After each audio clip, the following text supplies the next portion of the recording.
Terror Tuesday, season finale, double feature time. I am the Slasher Dude. Let's talk about it. What is going on, everybody? Chris C, the Slasher Dude, back with another video. I know it's been a while, but it is Terror Tuesday, season finale. We got a double feature here. We are talking about these two great films, in my opinion. Dreamscape, done in 1984, and The Blob. Very surprised by this film. Done in 1988. Done by the director who did A Nightmare on Elm Street Part 3, Dream Warriors. That's right, and he's done some other stuff as well. We're going to talk about that in a second. Anyway, I am Chris C, the Slasher Dude. Thank you all very much for the support. I also have another channel called Chris C. You can find me here on YouTube. You can find me on Instagram. And you can find me on Letterboxd under the name Chris C. If you like horror, if you like freaky, if you like geeky, nerdy, if you like the giallo. This channel, I am the Slasher Dude. The Slasher Champ is here. Let's get started with Dreamscape. Done in 1984, starring Dennis Quaid, Max von Sydow, Christopher Plummer, and Eddie Albert. Directed by Joseph Rubin. Writer David Longry. So, Dennis Quaid plays a telekinesis, basically. He's able to go into people's dreams. He's able to move things with his mind. Max von Sydow is a teacher like a scientist that taught him how to do this stuff at a young age.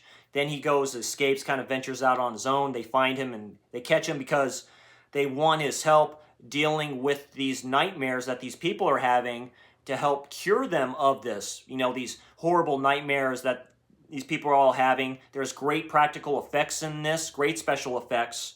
Really an all-star cast. Dennis Quaid kills it in this. This is the second PG-13 film done at the time by the new MPAA at the time.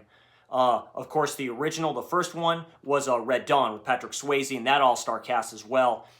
And Sydow finally gets him to do this because he has problems. He's a gambler. He's able to predict who can win the races. You know, the mob's on his ass. All this other stuff, too. There's a lot of stuff going on. So he's like, I can make that all go away if you help us. Okay, decides to help us. He gets introduced to this boy who's having a nightmare. Basically, a boogeyman, this monster, this horrible thing, this horrible creature that the other psychic telekinesis people, they get these people from all over the place to try to help these people. And he gets traumatized by trying to help the boy. And, you know, he all his bags under his eyes, like yours truly, really bad. And Dennis Quaid's character helps him.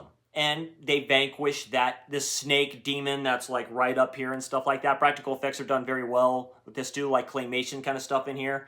Stop motion animation, if you want to call it. Done very well at the time. It turns out that the President of the United States, being played by Eddie Albert, is having these horrible dreams.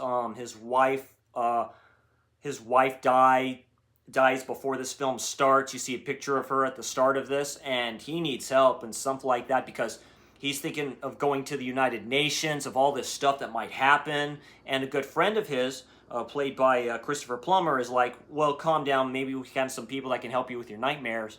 This all turns out to be a plot. George Wendt is in here from Cheers fame and from House fame. And it's a great film. And Wendt plays a horror writer, which is even better. You find out this conspiracy of stuff going on here. It's done very well. I like it a lot. For PG-13, this shit is terrifying. It's done very well. There's other people in here. Let's see. Just, Kate Capshaw is also in this film too, and another dude, I forgot to write his name down here. He was in, he's been in some few other films. He was in Commando.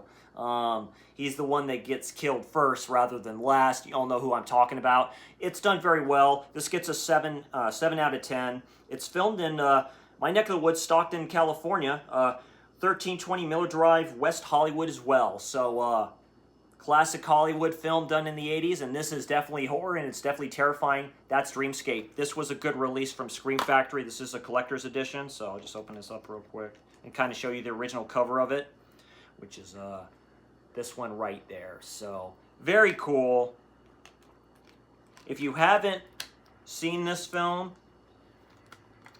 I highly recommend it. I think I gave it 3 out of 5 stars and a heart on Letterboxd as well. Check it out. That is Dreamscape. Next up is, wow, a film that I was highly impressed with, directed by Chuck Russell, who also did Nightmare on Elm Street 3. He's done some other stuff as well. Stars Kevin Dillon, Shawnee Smith, Jeffrey DeMoon, and Joe Seneca. This was filmed in Louisiana, and that is 1988's The Blob. So this is a remake. A lot of people like this more than the original. I haven't seen the original with Steve McQueen, but this one is great. Basically, this meteor crashes. You think it's from space in this town, in this forest area, and this homeless man ends up trying to get it and stuff like that. It attaches itself to him, and it just eats you from the... You know, it just covers you like the picture shows and eats you from the inside. Here's a better kind of thing of what it does. And it basically grows, and it just grows and grows and wreaks havoc on the town. It's like a monster film. Creature feature, definitely. The practical effects are done very well. Kevin Dillon plays this like outsider who comes back to town. Joe Seneca plays the sheriff. Joe Seneca was also a sheriff or an officer in the Hitcher film. So he knows how to play certain parts here, but basically this creature, the Blob, goes through the town, starts taking out these people in gruesome, awesome practical effects ways. Let's see. Music by Creature Effects, designed and created by Lyle Conway. So he did a great job in here. Really cool cast. It's a fun film, but it is terrifying. Think before Guillermo del Toro's Mimic. Think before that. And this is done very well. And it just starts killing these people, and they're trying to figure out how to stop it. Military seems to intervene. I think maybe it's Joe Seneca who plays this guy. I forget.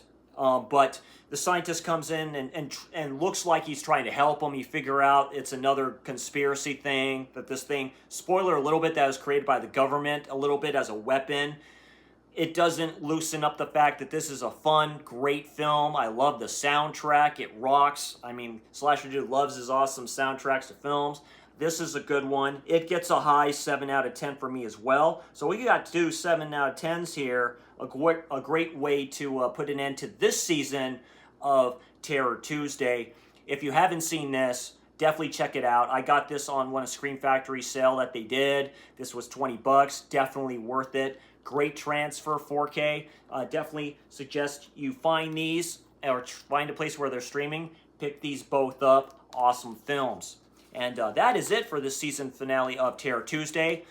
Expect me on Thursday to be on Wilkie's Movies and Music stream on aka Corey. We're doing Decades of Horror, part 2, going through the 2010s through current horror films. So up to 2024 this year. Oh boy.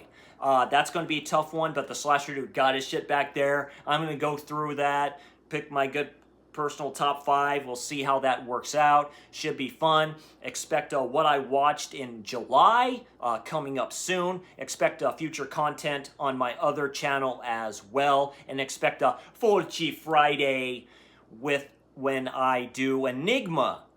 People seem to love or hate that film, so Slasher Dude's going to give his opinion on that. Anyway, thank you very much for everybody for the support. You all are awesome. The Slasher Champ is here for all of you. I appreciate the support. This is season finale of Terror Tuesday double feature. I am Chrissy, the Slasher Dude. You awesome, great people. Have a great Slasher evening.